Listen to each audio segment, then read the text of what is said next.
ओम शांति। आज की मुरली में शिव बाबा कहते हैं, मीठे बच्चे, अब तुम नए संबंध में जा रहे हो, इसलिए यहाँ के कर्म बंधनी संबंधों को भूल कर्मातीत बनने का पुरुषार्थ करो। प्रश्न है, बाप किन बच्चों की वाह वाह करते हैं? सबसे अधिक प्यार किन्हों को देते हैं? उत्तर, बाबा गरीब बच्चों की वाह वाह करते हैं। वाह गरीब वाह, आराम से 2 रोटी खाना है, लालच नहीं करना है। गरीब बच्चे बाप को प्यार से याद करते हैं। बाबा अनपढ़ बच्चों को देख खुश होते हैं, क्योंकि उन्हें पढ़ा हुआ भूलने की मेहनत नहीं करनी पड़ती है। अब बाप को बच्चों के प्रति रोज-रोज बोलने की दरकार नहीं रहती कि अपने को आत्मा समझो। आत्म अभिमानी भव अथवा देही अभिमानी भव, अक्षर है तो वही ना। बाप कहते हैं कि अपने को आत्मा समझो। आत्मा में ही 84 जन्मों का ज्ञान अभी भी मिलता है और कोई को इन बातों का पता ही नहीं है। बाप कहते हैं, कोशिश कर जितना हो सके बाप को याद करो। धंधे धोरी में लग जाने से तो इतनी याद नहीं ठहरती। गृहस्थ व्यवहार में रहकर कमल फूल समान पवित्र बनना है। फिर जितना हो सके मुझे याद करो। ऐसा नहीं है कि हमको निष्ठा में बैठना है। निष्ठा अंग भी राग है, वास्तव में ही याद है। कहाँ भी बैठे हो, बाप को याद करो। माया के तूफान तो बहुत आएंगे, कोई को क्या याद आएगा? कोई को क्या पता चलेगा कि तूफान आए और चले गए? तूफान आएंगे ज़रूर, फिर उस समय उनको मिटाना पड़ता है कि ना आए। यहाँ बैठे-बैठे भी माया बहुत तंग करती रहेगी। यही तो युद्ध है। जितने हल्के होंगे उतने बंधन कम होंगे। अपने को निर्बंधन है। जब जन्म लेती तो माँ बाप में बुद्धि जाती है, फिर स्त्री को एकाग्र करते हैं। जो चीज़ सामने नहीं थी वह सामने आ जाती है। फिर बच्चे पैदा होंगे तो उनकी याद बढ़ेगी। अब तुम सबको ये भूल जाना है, एक बाप को ही याद करना है। इसलिए ही बाप की महिमा है। तुम्हारा माता पिता आदि सब कुछ वही है, उनको ही याद करो। वह तुमको भविष्य के लिए सब कुछ नया देते हैं, नए संबंध मिलाते हैं। संबंध तो वहाँ भी होगा ना, ऐसे तो नहीं कि कोई प्रलय हो जाती है, तुम एक शरीर छोड़ फिर दूसरा लेते हो। जो बहुत अच्छे हैं वह ज़रूर ऊंच कुल में जन्म लेंगे। तुम पढ़ते ही हो भविष्य 21 जन्म के लिए। पढ़ाई पूरी हुई और प्रारब्ध शुरू होगा। स्कूल में पढ़कर ट्रांसफ़र होते हैं ना, तुम भी ट्रांसफ़र होने वाले हो। शांति धाम फिर सुख धाम में, इस छीछी दुनिया में छूट जाएंगे। इसका नाम ही है नर्क। सतयुग को कहा जाता है स्वर्ग। यहाँ मनुष्य कितने घोर अंधियारे में है। धनवान जो है वह समझते हैं हमारे लिए यहाँ ही स्वर्ग है। स्वर्ग होता ही है नई दुनिया में।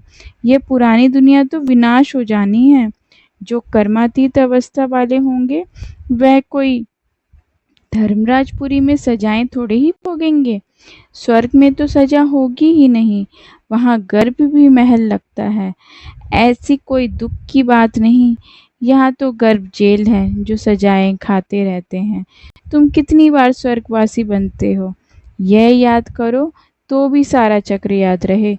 एक ही बात लाखों रुपए की है, यह भूल जाने से, देह अभिमान में आने से माया नुकसान करती है। यही मेहनत है। मेहनत बिगर ऊंच पद नहीं पा सकते। बाबा को कहते हैं, बाबा हम अनपढ़ हैं, कुछ नहीं जानते। बाबा तो खुश होते हैं क्योंकि यहाँ तो पड़ा हुआ सब भूलना है। यह तो थोड़े टाइम के लिए शरीर निर्वाह आदि के लिए पढ़ना है। जानते हो ना, यह सब खलास होने का है। जितना हो सके बाप को याद करना है और रोटी टुकड़ा खुशी से खाना है। वह गरीबी इस समय की आराम से रोटी टुकड़ खाना है, लालच नहीं करना है। आजकल अनाज मिलता कहाँ है? चीनी आदि भी धीरे-धीरे करके मिलेगी ही नहीं। ऐसे नहीं तुम ईश्वरीय सर्विस करते हो तो तुमको गवर्नमेंट दे देगी। वह तो कुछ भी जानते नहीं। हाँ, बच्चों को कहा जाता है गवर्नमेंट को समझाओ कि हम सब मिलकर माँ-बाप के पास जाते हैं। उनको बच्चों के लिए टोली भेजनी होती है। यहाँ तो साफ कह देते हैं कि है ही नहीं। लालची थोड़ी देर रहती है। जैसे फ़कीर लोगों को कोई साहूकार होगा तो मुट्ठी भर कर देगा, गरीब होगा तो थोड़ा बहुत दे देगा। चीनी आदि आ सकती है परंतु बच्चों का योग कम हो जाता है। याद न रहने कारण देर अवमानी में आने के कारण कोई काम हो नहीं सकता। यह काम पढ़ाई से इतना ही नहीं होगा जितना योग से होगा, वह बहुत कम है। माया याद को उड़ा देती है। रुस्तम तो और ही अच्छी रीति पकड़ती है। अच्छे फर्स्ट क्लास बच्चों का भी ग्रहचारी बैठती है। ग्रहचारी बैठने का मुख्य कारण योग की कमी है।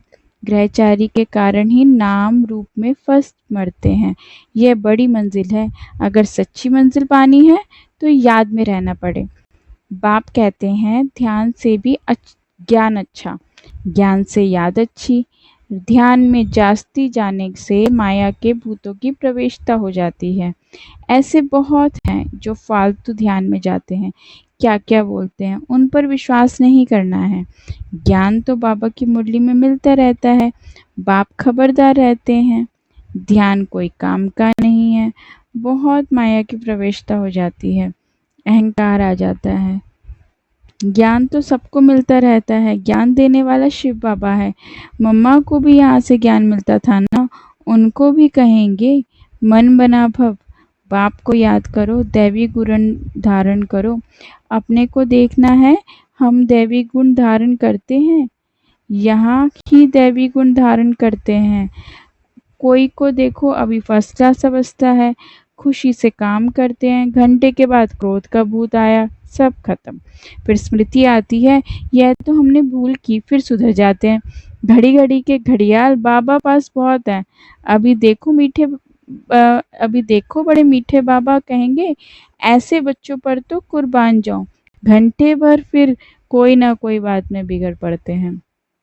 क्रोध आया, सारी की सारी कमाई खत्म हो गई।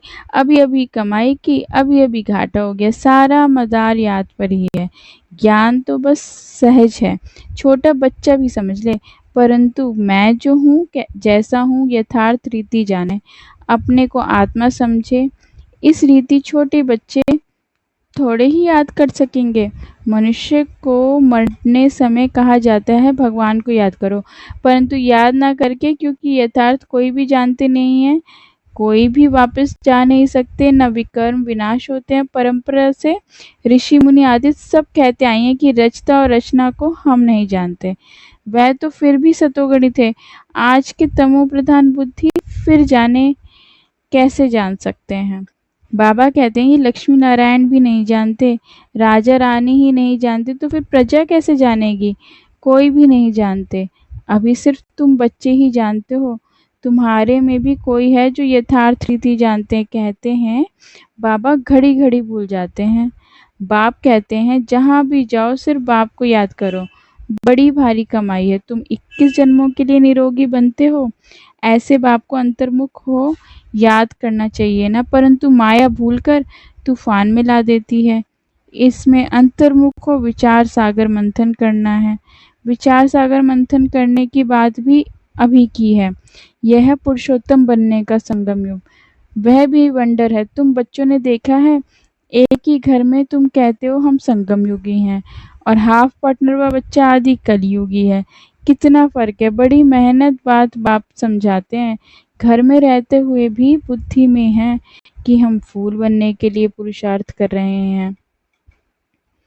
एक ही घर में एक हंस तो दूसरा बगला, फिर कोई बड़े फर्स्ट क्लास होते हैं, कभी विकार का ख्याल भी नहीं आता है, साथ में रहते भी पवित्र रहते हैं, हिम्मत दिखाते हैं तो उन्हें कितना ऊंचा पद मिलेगा। ऐसे भी बच्चे हैं ना, कोई तो देखो विकार के लिए कितना मारते झगड़ा करते हैं।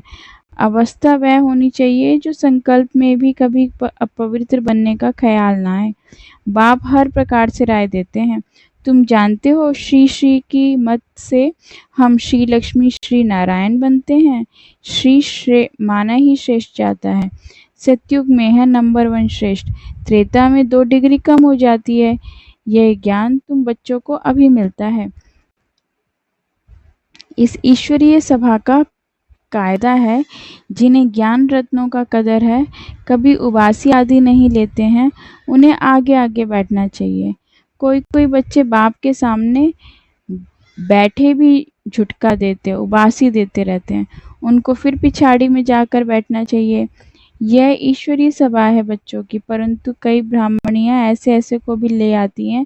यूं तो बाप से धन मिलता है, एक एक वर्षंस लाखों रुपए का है। तुम जानते हो ज्ञान मिलता ही है संगम पर। तुम कहते हो बाबा हम फिर से आए हैं बेहद का वर्षा लेने। मीठे मीठे बच्चों को बाबा बार बार समझाते हैं, ये छीछी दुनिया है, तुम्हारा है बेहद का वैराग्य। बाबा कहते हैं इस दुनिया में तुम जो कुछ देखते हो वह कल होगा नहीं। मंदिरों आदि का नाम निशान ही नहीं रहेगा। वहाँ स्वर्ग में उन्हीं को पुरानी चीजें देखने की दरकार नहीं। यहाँ तो पुरानी चीज का कितना मूल्य है। वास्तव में कोई चीज का मूल्य नहीं है सिवाय एक बाप के। बाप कहते हैं मैं ना आऊं तो तुम रजाई कैसे लो। जिनको मालूम है वहीं आकर बाप से वर्षा लेते हैं। इसलिए कोटों में कोई कहा जाता है। कोई भी बात में संशय नहीं आना चाहिए। भोग आदि की भी रस्म रिवाज है, इनसे ज्ञान और याद का कोई कनेक्शन नहीं है और कोई बात से तुम्हारा ताल्लुक नहीं है। सिर्फ 2 बातें हैं, अल्फ और बेबादशाही। अल्फ भगवान को कहा जाता है। अंगुली से भी ऐसे इशारा करते हैं ना, आत्मा इशारा करती है ना। बाप कहते हैं भक्ति मार्ग में तुम मुझे याद करते हो, तुम सब मेरे आशिक हो। यह भी जानते हो बाबा कल्प कल्प आकर सब मनुष्य मात्र को दुख से छुड़ाए शांति और सुख देते हैं। तब बाबा ने कहा था कि सिर्फ यह बोर्ड लिख दो कि विश्व में शांति बेहद का बाप कैसे स्थापन कर रहे हैं, सो आकर समझो। 1 सेकंड में विश्व का मालिक 21 जन्म के लिए बनना है तो आकर समझो। घर में बोर्ड लगा दो, 3 पैर पृथ्वी पर, तुम बड़े से बड़ी हॉस्पिटल यूनिवर्सिटी खोल सकते हो। याद से 21 जन्म लिए निरोगी और पढ़ाई से स्वर्ग की बादशाही मिल जाती है। प्रजा भी कहेगी कि हम स्वर्ग के मालिक हैं। आज मनुष्य को लज्जा आती है क्योंकि नरकवासी हैं। खुद कहते हैं हमारा बाप स्वर्गवासी हुआ तो नरकवासी हो ना। जब मरेंगे तो स्वर्ग में जाएंगे। कितनी सहज बात है। अच्छा काम करने वाले के लिए खास कहते हैं यह बहुत महादानी था, यह स्वर्ग है, परंतु जाता कोई भी नहीं है। नाटक जब पूरा होता है तो सभी स्टेज पर आकर खड़े हो जाते हैं। यह लड़ाई भी तब लगेगी जब सभी एक्टर्स यहाँ आ जाएंगे फिर लौटेंगे। शिव की बारात कहते हैं ना, शिव बाबा के साथ सभी आत्माएं जाएंगी। मूल बात अभी 84 जन्म पूरे हुए हैं। अब इस जुती को छोड़ना है। जैसे सर पुरानी खाल छोड़कर नई लेते हैं, तुम नई खाल सतयुग में लेंगे।